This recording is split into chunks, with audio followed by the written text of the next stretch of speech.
My journey to financial freedom.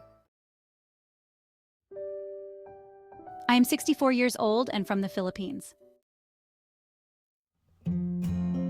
These past days, I have been immersing myself in financial literacy videos.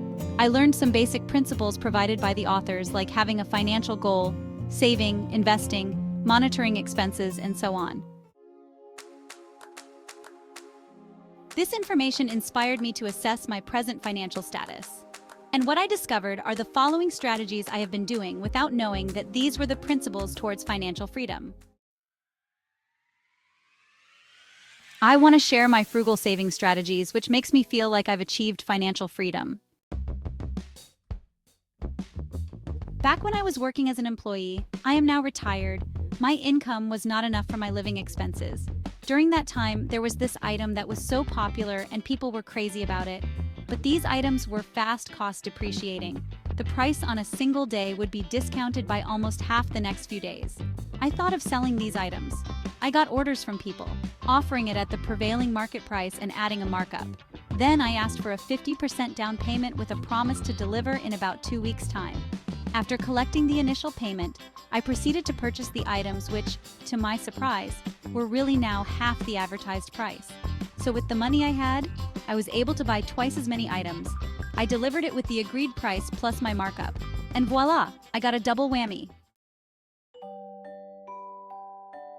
Did you know I never buy shoes? I use the gifts I have from my loved ones. Then, when they are worn out, I have those repaired, and it worked. The last time I went to a repair shop was to bring 3 pairs for repairs, and I am still using them. I bought a property through a bank loan and rented out. It was self-liquidating as the rent was used to pay the monthly amortization. This way, I did not have to pay out of pocket. Know you've been a good friend. I minimized my medical expenses. I usually buy my maintenance medicine from commercial pharmacies, only to learn that these were available in our local health center. One kind of medicine I was buying at 30 pesos each is now free. Of course, a different brand.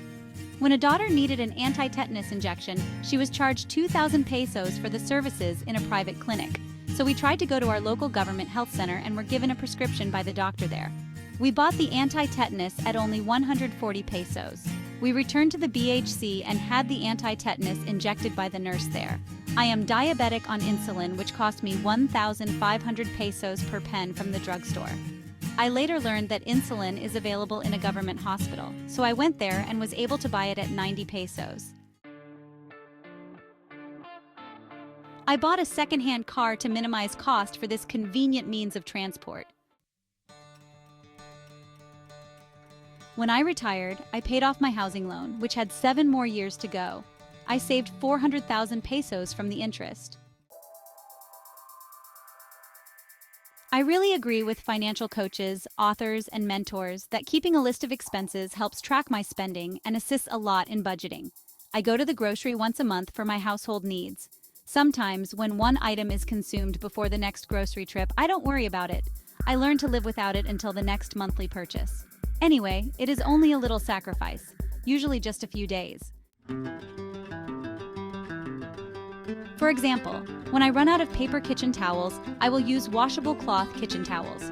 This is the principle I want to share with our government, which imports almost everything. A concrete example of this is whenever there is a shortage of a certain type of fish like galunggong. The immediate solution of our government is importation. My take on this is to shift temporarily to another kind of fish that is abundant and available in our country.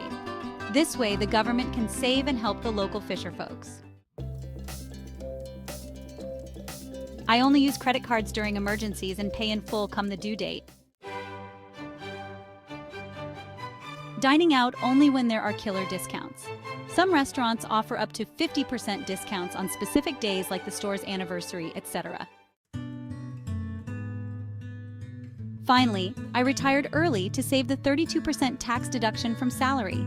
During active employment, my take-home pay was 32% less due to taxes among other deductions. Today, I am debt-free and my financial needs are well taken care of. This is financial freedom for me. That's all, folks, and thank you for taking the time to drop by and read the strategies in my journey towards financial freedom.